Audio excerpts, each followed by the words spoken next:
Hey y'all, it is Eric here with another one. Thanks for joining me on another week. Really excited to share this one with you because I told you in previous videos that I was going to throw down some fertilizer for the month of August. I ended up doing that, but I also had to throw down some other things because I saw a certain pest in the lawn. Just wanted to give you kind of a view of the lawn as it stands today from a bird's eye view. Really happy with everything that's going on. We are almost all the way full.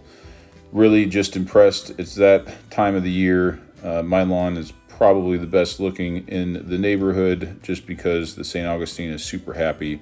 But let's get right into it and I'll share with you what I threw down and why I threw it down. So we got back from a trip and the rain forecast was pretty heavy for the day after that we got in. So I didn't have a lot of time to do ordering or go online and check things out.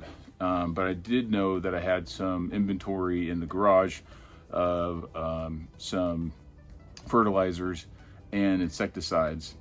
Insecticides, I needed to get rid of some of these black crickets. They call them black field crickets.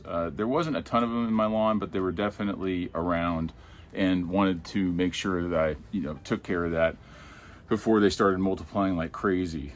So I didn't want to have to go and buy a bunch of new stuff for, a single problem, especially as we're getting later into the summer. My goal is to not saturate my grass with a bunch of chemicals before we go into dormancy per previous videos this season.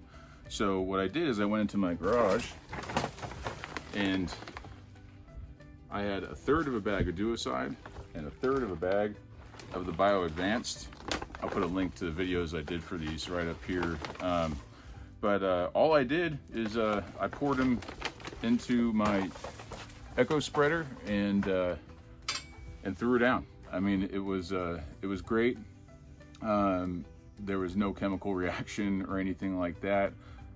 But it's a good example of not having to go run out and buy some insecticide specifically for one pest. I did do my research, and both of these products do call for the black field crickets. So looks like it did a great job.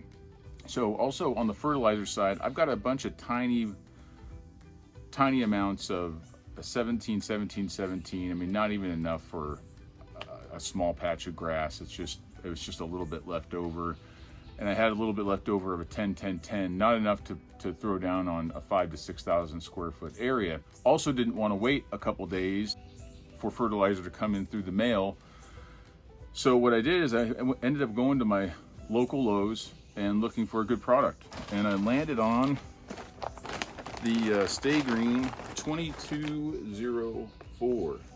Now this stuff is really good. It is the 22% nitrogen, which I definitely wanted to throw down. Now going back to our previous videos, I know that I said I was going to stay light on the nitrogen.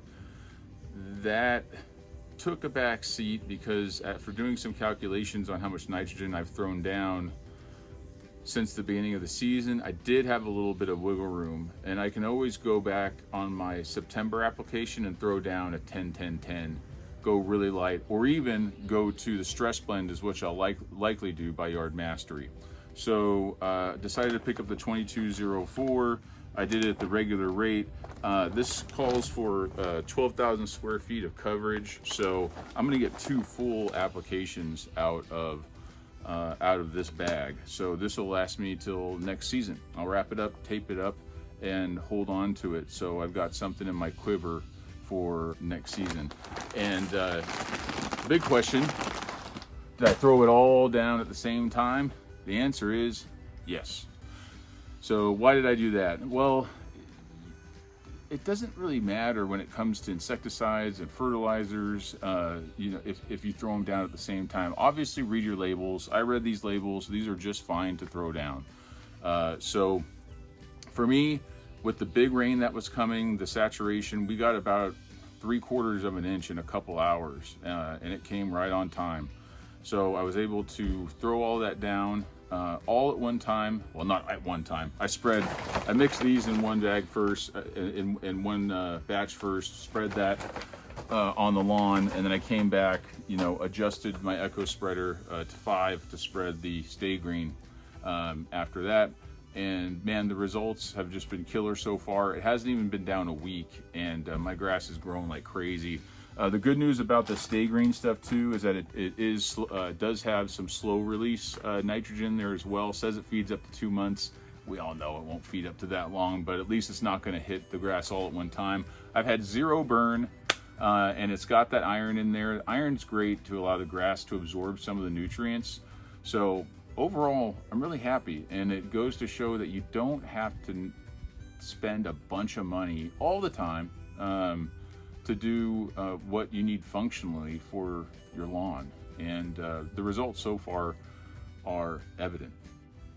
Hey, it's no secret that inflation is affecting the prices of everything, especially fertilizer.